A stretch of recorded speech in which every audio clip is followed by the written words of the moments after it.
Oh, okay.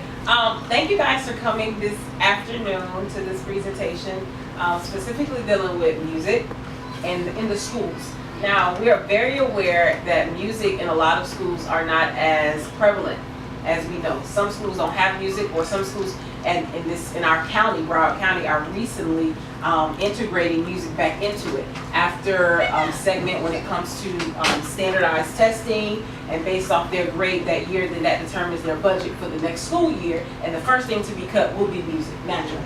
All right, so my goal today is to present to you guys saying how music is very much needed in our school system, and how integrating music into core subjects like English, math, and reading, and social science will help to not only enhance the classroom, but enhance the student growth on a standardized test. All right, so before I start, I want to start by saying, let's tell a joke. All right, so, what's the definition of perfect pitch? Amen. What's the definition of perfect pitch? Right on time. Right on time? Okay, welcome. All right, anybody else want to, what's the definition of perfect pitch? Okay, so the definition of perfect pitch is when a banjo is thrown into a bend and hits an accordion. Wait, say that again. When a banjo that you play is thrown into a bend Uh-huh. and it hits an accordion. You know what an accordion is? Yeah. It never goes out of tune. Okay. Okay. All right. All right. So, but let's just move forward. So, how many believe that standardized testing is something that is causing our students today to feel more pressure in being in the classroom? I do. I do. I 100%. believe it. Okay. So, with that, would you say the enhancement of looking at a standardized test and saying, well, I have to teach to a test, but if I teach it in a way that's enjoyable, it will change the overall goal of the student's performance when taking the standardized test? I agree. Yeah, I agree. Prime example, I look at it, when a child learns a rap song, they learn it quickly without a problem. They don't And if forget you, it. right, and they don't forget it. But if you turn that rap song into a core subject, like learning your timetables, learning division problems, they will understand it. And even though they may tap their foot or snap their finger, they're still getting the concept of it in their head. So when they're able to apply that new knowledge with a song or music they truly enjoy, they're able to then take that onto a standardized test and successfully pass it. Y'all believe that? Yeah. Okay. And the beat. Akil and the beat. Prime example. Yeah. So, correct. And that I'm glad you said that, because that's actually an example of her using rhythm to help memorize the spelling of a word. Because what she was doing was jumping jacks, and it was a steady beat to her. So every time she jumped, she remembered another letter. And so that's also another implementation of saying music into a core subject. All right. So it has been proven that percentages of students, for example, orchestra or band students, are more likely to receive a 4 or a 5 on a standardized test, depending on their engagement into a music class. Versus schools now who don't have any music at all, there are more behavior issues because there's no filter for them to exonerate that energy. And they're stuck in now classes, for example, technology classes, and they have to sit there and do computer. Now, proven fact, kids love technology, true. Even from a 2-year-old. If you tell a 2-year-old, can you grab a phone? Yeah. They'll be quick to grab a phone and know how to operate that phone. Right. But you ask them to say a word, they will look at you like you said another language. Yes. So, my whole presentation is basically based off how the importance of music is so prevalent in our school system, and we need to find other ways to implement it outside of it being, even in my position, an elective class. For example, community activists nowadays are somewhat trying to promote extracurricular activity outside of basketball, outside of football, outside of baseball. They want to include the arts as another outlet for the kids to kind of express themselves. And in doing that, it enhanced them, of course, as a student, enhance them as a person, and it also develops their creativity. Okay? So moving forward, I would like to now pose a question.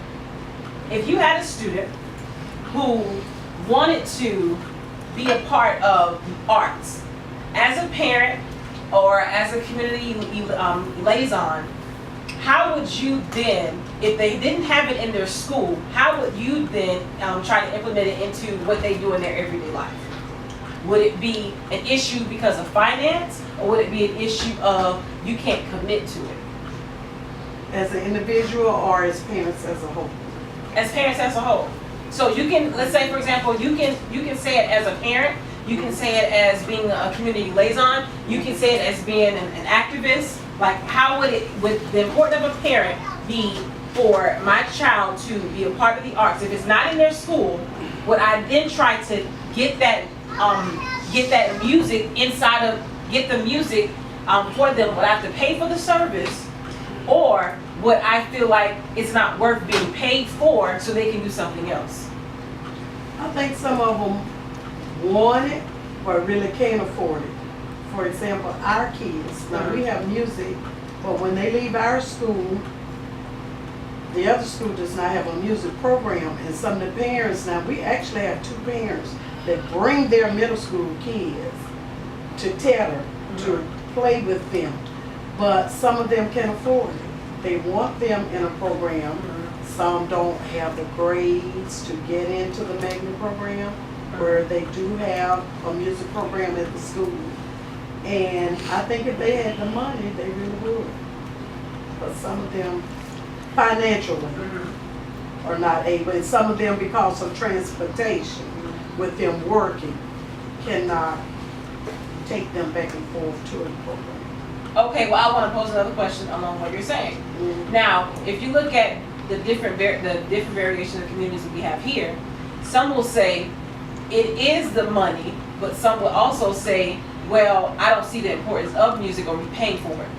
Versus if I provide my child with extracurricular activity, every football, they have a registration fee. Right. They will pay more money, or they will pay money because for them in their eyes, they're looking at it as, I see the benefit of that versus music. So for me, I think they put more, we tend to, as our race, put more emphasis in the basketball, the football, because we see our kids as the next NFL player or the next NBA player. We don't see them with the musical part and stuff, and so those arts, they don't seem to put as much importance or emphasis on it, and they don't try to find the money for that. But if it comes to the football and they have to pay the registration, they will find the money to pay the registration for their child to be in cheerleading and football and basketball, but they don't do the same thing when it comes to the music.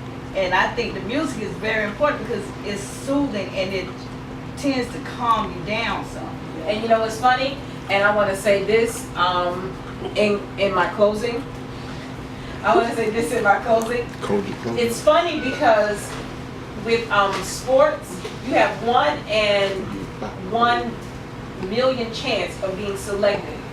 Versus with music, you have more of a chance to be successful even at a younger age than you are in a sport. Let's look at it from an academic standpoint. Schooling, there's thousands of scholarships a year for football. How many of those football scholarships are being given out to one particular school? You'll have about 5.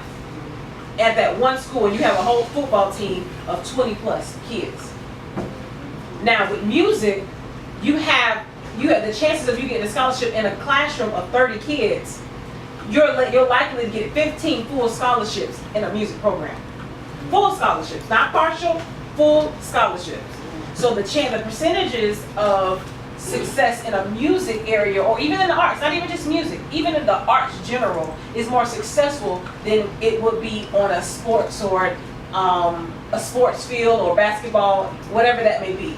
All right, so I probe you guys today to kind of rethink your mindset on what the arts can do for your child, what the arts can do for your family members, and how successful, not just scholarship-wise, but successful they can be if they take just that mindset, that brain they normally wouldn't use. Because again, music, you're using your left side of your brain.